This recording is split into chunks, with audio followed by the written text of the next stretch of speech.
अंबानी जी, एक बात बताइए। मैंने थोड़े दिन पहले सुना है कि आप दुनिया के 10 रईस लोगों की लिस्ट में नहीं रहे। नहीं, मैं ये नहीं मानता हूँ। मैं आपको सीरियसली लेता नहीं। अरे आप ये कैसी बातें कर रहे हैं? रुकिए, मैं अभी कंफर्म करता हूँ।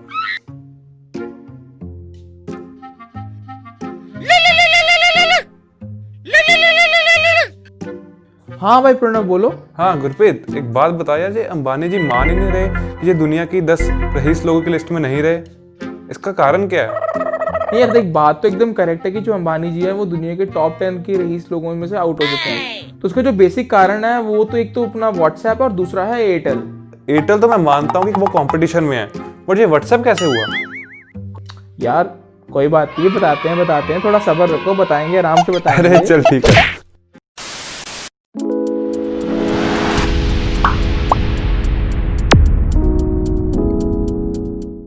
तो गाइस, जैसा कि आप सब जानते ही हैं कि लास्ट ईयर अप्रैल में मुकेश अंबानी की रिलायंस के साथ और फेसबुक के साथ डील हुई थी, जिसके चलते कि मुकेश अंबानी दुनिया के टॉप 5 रईस लोगों में से आ गए। और ये डील का कंप्लीट फोकस था मुकेश अंबानी का कि वो जियो मार्ट के थ्रू चलते इंडिया को डिजिटलाइज करें। तो इंडिया को डिजिटलाइज करने के लिए उन्होंने जियो मार्ट का सबसे बड़ा सहारा लिया और उनका ये प्लान था कि वो इंडिया के 90% यूजर्स को जो कि इंटरनेट पर हैं उन्हें वो उनके डेली जो प्रोडक्ट्स यूज़ करते हैं उसको वो ऑनलाइन आकर बाय करें, जो कि उनको कुछ ही कपल ऑफ आवर्स या कुछ ही कपल ऑफ मिनट्स के अंदर उनको घर पे ही डिलीवर हो जाए। तो इन सब चीज़ को कंप्लीटली प्रोसेस करने के लिए उनको चाहिए था डेटा, उनको चाहिए था कंप्लीट सोर्स ऑफ डेटा। तो ये पूरा डेटा को एक्वायर करने के लिए मुकेश अंबानी ने फेसबुक के साथ डील की। पर यहाँ पर एक बात बड़ी इंपॉर्टेंट है कि ये जो सारी डील थी ये सिर्फ फेसबुक नहीं, ये सारा का सारा मुकेश अंबानी का प्लान व्हाट्सएप के थ्रू था, क्योंकि इंडिया में बच्चा भी व्हाट्सएप को आसानी से चला सकता है। बच्चे से लेकर बुजुर्ग तक हर आदमी आसान से व्हाट्सएप को यूज करता है। और इसीलिए मुकेश अंबानी ने अपना पूरा का पूरा रिटेल बिजनेस जो है वो व्हाट्सएप पर पब्लिश करने का प्लान किया। तो जब पूरा का पूरा इतना बड़ा जो बिजनेस है, करोड़ों का बिजनेस, जब एक प्लेटफॉर्म पर आके स्टार्ट होगा, बिल्ड होगा, तो यहाँ पर एक चीज बड़ी इंपॉर्टेंट होगी, न्यू प्राइवेसी पॉलिसी।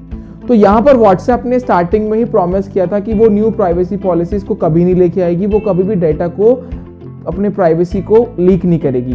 पर यहाँ पर ये जो अभी न्यू पॉलिसी रूल्स आए हैं, इसके चलते व्हाट्सएप ने अपना डेटा एक थर्ड पार्टी ऐप्स और थर्ड पार्टी बिजनेस को भी देना स्टार्ट कर दिया। और यहाँ पर सेकेंडली जो व्हाट्सएप के को फाउंडर थे उन्होंने सिग्नल ऐप बनाई, जो कि पूरी की पूरी नॉन प्रॉफिट ऐप है, जिसमें आपकी पूरी की पूरी प्राइवेसी मेंटेन करी जाती है। और कुछ ही दिनों पहले इलॉन मस्क ने ट्विटर पर सिग्नल ऐप को ही रेकमेंड किया, और इसी के चलते कुछ ही दिनों के अंदर 1 करोड़ से ज्यादा यूजर व्हाट्सएप को लेफ्ट करके सिग्नल ऐप पर आ गए।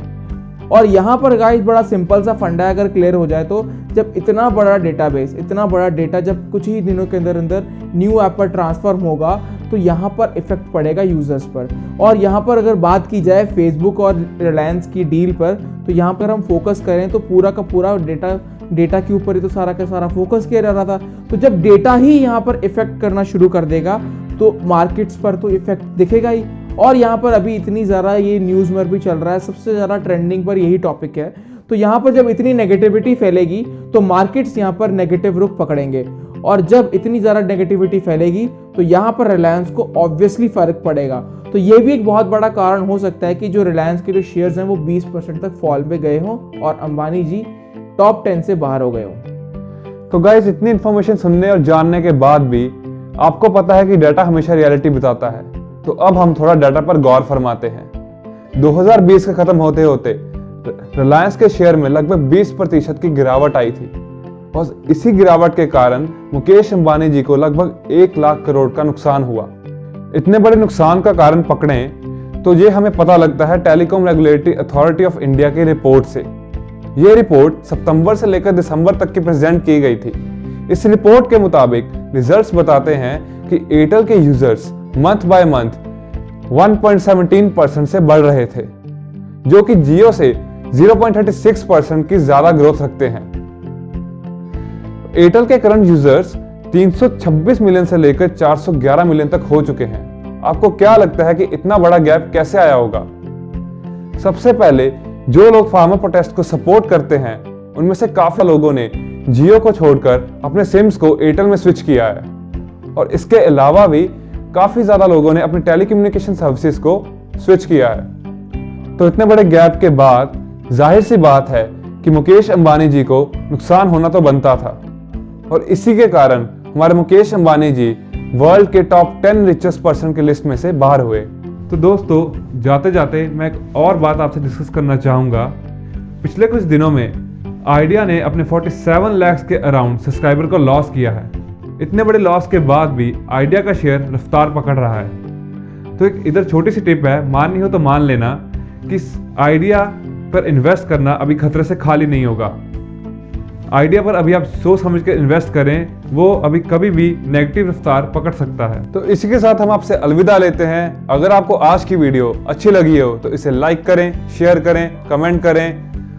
हम अगले वीक आपसे फिर से मुलाकात करेंगे कुछ नए एक्साइटिंग टॉपिक्स के साथ। तब तक के लिए keep yourself safe and good bye.